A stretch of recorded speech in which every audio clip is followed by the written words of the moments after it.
ये बरवाडी ही में नहीं, झारखंड में ही नहीं, इस देश में ही नहीं, पूरे दुनिया के आदिवासी लोग, पूरे दुनिया के आदिवासी लोग आज अपने अपने जगहों पर विश्व आदिवासी दिवस मना रहे हैं। उसी के कड़ी में हम लोग भी आज बरवाडी में विश्व आदिवासी दिवस मना रहे हैं। विश्व आदिवासी दिवस हम लोग क्यों मना रहे हैं, यह जानना सबसे अहम सवाल है। हम लोग विश्व आदिवासी दिवस इसलिए आज मना रहे हैं कि संयुक्त राष्ट्र संघ ने अपने जितने मित्र देश थे उन तमाम देशों को अपने जगह बुलाया, सभी लोगों को मीटिंग किया और सभी देशों में, सभी देश के अपने अपने राज्यों में आदिवासी अपने हक अधिकार के लिए अपने अपने तरीके से लड़ाई लड़ रहे थे। संयुक्त राष्ट्र ने सोचा कि भाई क्यों नहीं हम लोग एक निश्चित डेट घोषित करें, एक निश्चित तारीख घोषित करें जहां पर हम तमाम आदिवासी लोग, जो हमारे हक अधिकार का सवाल है, जहां हमारे रोजी रोटी का सवाल है, जल जंगल जमीन का जो सवाल है, जो हमारा रहन सहन का सवाल है, जो हमारा संस्कृति का जो सवाल है, इन तमाम सवालों को लेकर हम लड़ाई कैसे तेज कर सकते हैं। इन्हीं सवालों को लेकर पूरे दुनिया में 9 अगस्त के दिन, आज के दिन आदिवासी दिवस मनाया जा रहा है। लेकिन साथियों, हमारे देश में भी आदिवासी दिवस मनाया जा रहा है, झारखंड में भी मनाया जा रहा है। लेकिन जो असली सवाल आदिवासियों का है, यहाँ के मूल वासियों का जो सवाल है, जल जंगल जमीन का जो सवाल है, सबसे पहले तो मैं आपको बताना चाहूंगा कि जो हमारी सरकार है, चुनावी घोषणा में इन्होंने कहा था कि जब हमारी सरकार बनेगी, वर्तमान की सरकार ने कहा था कि जब हमारी सरकार बनेगी तो यहाँ के जो आदिवासियों का जो सवाल है, जल जंगल जमीन का जो सवाल है, यहाँ के जो मूलवासियों का जो सवाल है, जल जंगल जमीन का, साथ ही साथ पेशा कानून का सवाल है, साथ ही साथ नियोजन नीति का सवाल है, इन तमाम चीजों का, इन तमाम समस्याओं का समाधान हो जाएगा। लेकिन अफसोस और दुर्भाग्य है कि आज के तारीख में जल जंगल जमीन के सवाल को लेकर आज चारों तरफ आदिवासी लोग, मूलवासी लोग सड़क में उतरकर लड़ाई लड़ रहे हैं। लेकिन पुलिस के द्वारा सरकार के नेतृत्व में बेरहमी की तरह पिटाई किया जा रहा है। पूर्व के वक्ताओं ने कहा था कि किस तरह साजिश के तहत हमारे भोले भाले आदिवासियों और मूलवासियों को अपने जो क्षेत्र में रहते हैं, जंगल के किनारे रहते हैं, उनको कैसे दिग्भ्रमित करके विस्थापित किया जा रहा है। साथियों, शायद आपको मालूम होगा कि सरकार का एक गाइडलाइन है, सरकार का एक आदेश है कि यहाँ के मूलवासियों आदिवासियों का जाति प्रमाण पत्र बनाने के लिए हमको खतियान की जरूरत होगा। वो खतियान 1950 के पहले का होगा। ये दिशा निर्देश है। और यहाँ पर 15 लाख रुपया देंगे, 10 लाख रुपया देंगे, 5 एकड़ जमीन देंगे, बहुत तरह के प्रलोभन देके यहाँ के आदिवासियों को विस्थापित किया जा रहा है। आज के तारीख में सोचने की जरूरत है। आज वो दूसरे जगह चले जाएंगे, राजस्व विभाग उनको 1950 के पहले का खतियान जारी वहां नहीं करेगा। आज के तारीख में मैं बतौर उदाहरण बताना चाहूंगा, किसी प्रखंड में एक रमनदाग गांव है। रमनदाग के लोगों का क्या कसूर है? वहां के लोगों के बाप दादा रहते थे, आज वहां के लोग रह रहे हैं। लेकिन जैसे ही जब हरातू पंचायत की बात होगी, हरातू पंचायत में वो गांव जो है रमनदाग नहीं दिखाता है झारभूमि की आती। सोचिए, आज जब वहां के लोगों को अपने बाल बच्चों को बेहतर शिक्षा के लिए बेहतर जगह जब भेजने की बारी आती है, तो सबसे पहले वहां पूछा जाता है कि जाति प्रमाण पत्र कहाँ है। अब बताइए, वहां के बच्चों को जाति प्रमाण पत्र नहीं बनेगा। लेकिन जब सरकार को वोट लेने की जब बारी आएगी, तो वहां के रमनदाग का गांव हो जाएगा। वोटर लिस्ट में रमनदाग गांव है, वहां के लोग वोट देते हैं, वहां सरकारी स्कूल है, वहां भी बच्चे पढ़ते हैं। लेकिन एक साजिश के तहत कैसे वहां के लोगों को विस्थापित किया जाए, ये साजिश चल रहा है, जिसको आपको और हमको समझने की जरूरत है। अभी कुछ साथी बता रहे थे कि पुटवागढ़ पुटवागढ़ में बड़े बड़े लोगों के बाल बच्चे बाघ देखने आएंगे, लेकिन वहां के लोग विस्थापित करके कहां जाएंगे, इसका सरकार के पास कोई आंकड़ा और कोई रोड मैप नहीं है। इसलिए ये बात मैं कहना चाह रहा हूं कि जब हमारा देश गुलाम था, हमारा देश जब गुलाम था, तब रसिया के सहयोग से इस राज्य में सबसे पहले एचईसी का स्थापना हुआ। एचईसी फैक्ट्री लगा रसिया के सहयोग से सबसे पहले। लेकिन आज के तारीख में वहां के आदिवासी कहां हैं? आज सरकार के पास किसी भी प्रकार का कोई ठोस आंकड़ा नहीं है। इसीलिए डर लगता है कि दूध अगर गर्म दूध कोई पिएगा तो माठा तो भी फुकिए के पिएगा, यो चरक दिखता है। यही असली सवाल है। अगर आप देखेंगे कि जल जंगल जमीन की जहां बात हो रही है, तो झारखंड के साथ और झारखंड के अगल बगल जो राज्य हैं, उन राज्यों में सामुदायिक और व्यक्तिगत वन भूमि पट्टा मिल गया। लेकिन आज फलाफल, झारखंड का फलाफल सामुदायिक और व्यक्तिगत वन भूमि पट्टा में 0 है।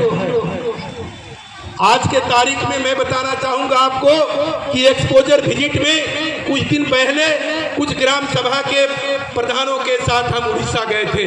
उड़ीसा के सरकार के द्वारा वहां के लोगों को सामुदायिक वन भूमि पट्टा दे दिया गया। उसकी कोई कागज नहीं था। कागज बनने के पहले सामुदायिक और व्यक्तिगत वन भूमि पट्टा का सर्टिफिकेट दे दिया गया और बाद में कागजी प्रक्रिया पूरी की गई। लेकिन आज झारखंड में देख लीजिए, बड़े बड़े लोगों के बाल बच्चे पुटवागढ़ में आएंगे, बाघ देखेंगे, लेकिन वहां के लोगों को कहां भेजा जाएगा, इसके सरकार के पास कोई ठोस नीति नहीं है। इसलिए मैं ये बात कहना चाहता हूं कि आप लोग सोचे होंगे कि मैया सम्मान योजना खूब आया होगा। मैया सम्मान योजना खूब आया होगा चुनाव के समय में कि 2500 रुपया आएगा। बहुत लोग ऐसे हैं कि मैया सम्मान योजना का पैसा कुछ लोगों के तो खाते में जा रहे हैं, लेकिन मैया सम्मान योजना के लिए नया भर्ती सरकार के पास नहीं है। ये चिन्हने की जरूरत है, ये समझने की जरूरत है कि ये क्या था। तो ये एक लालच था कि कैसे हम चुनाव जीते, जिसमें उन लोगों ने सफल।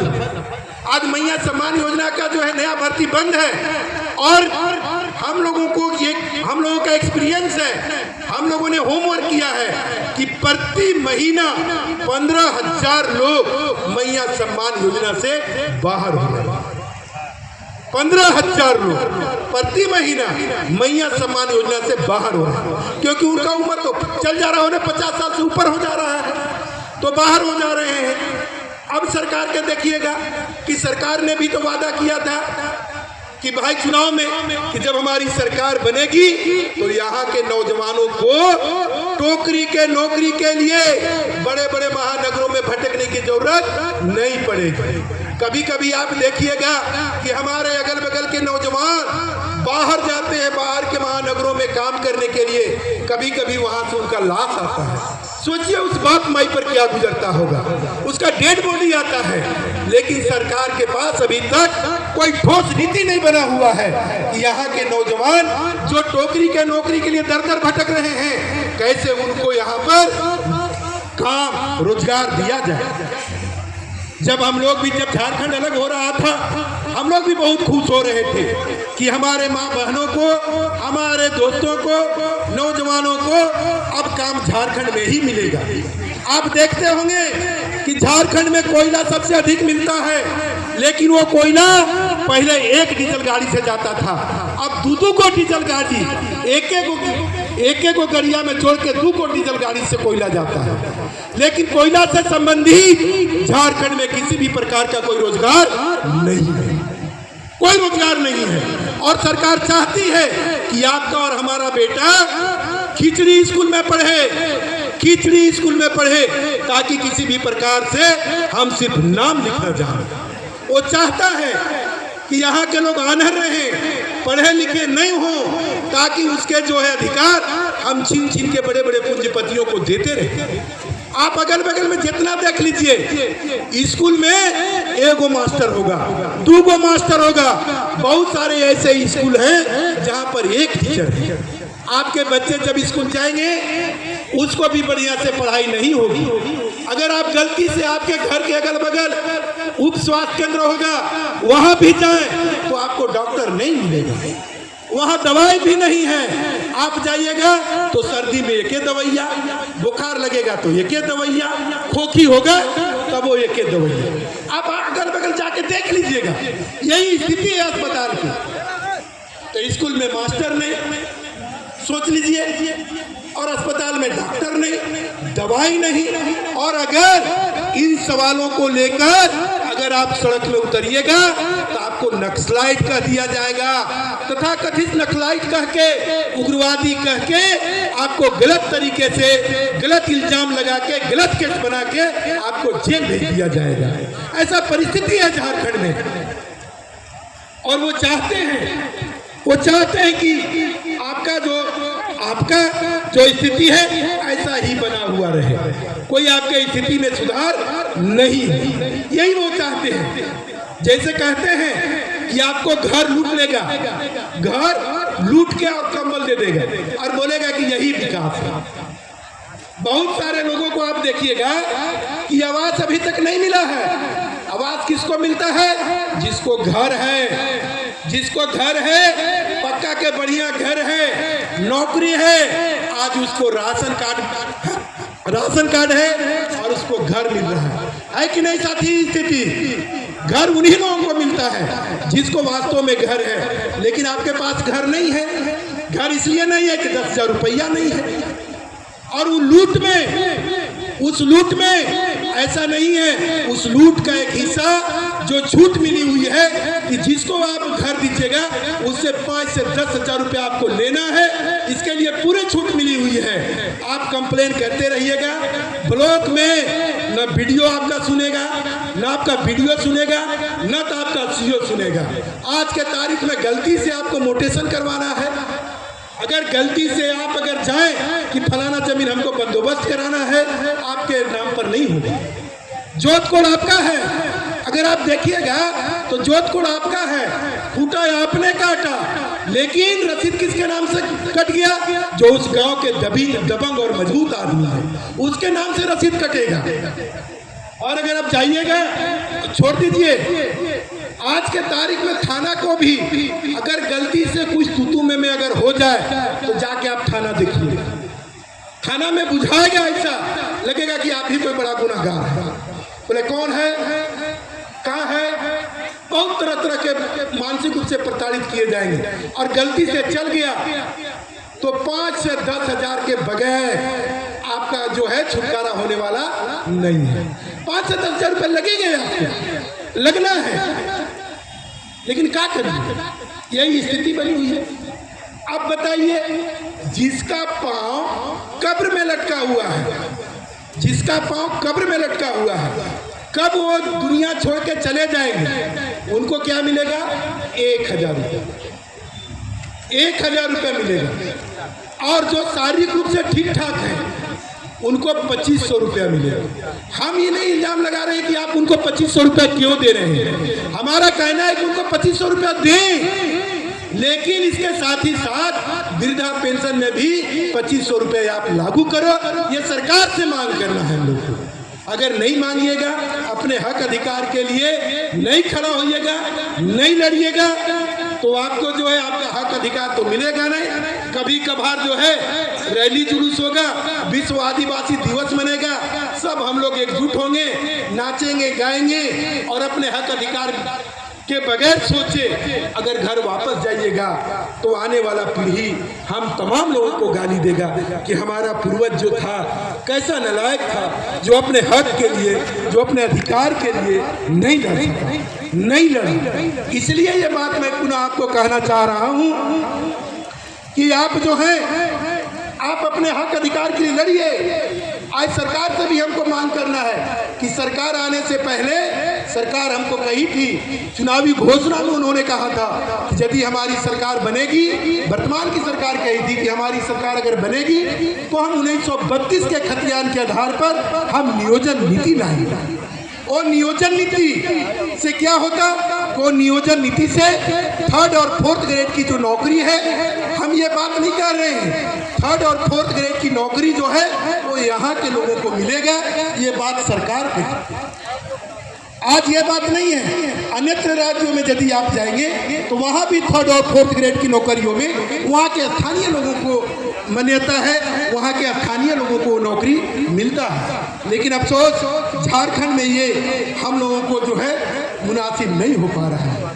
साथियों, समय कम है, काफ़ी टीम है, इसलिए मैं अपनी बातों को अंत करते हुए आप तमाम लोगों को पुनः आदिवासी दिवस के अवसर पर पुनः जोहार।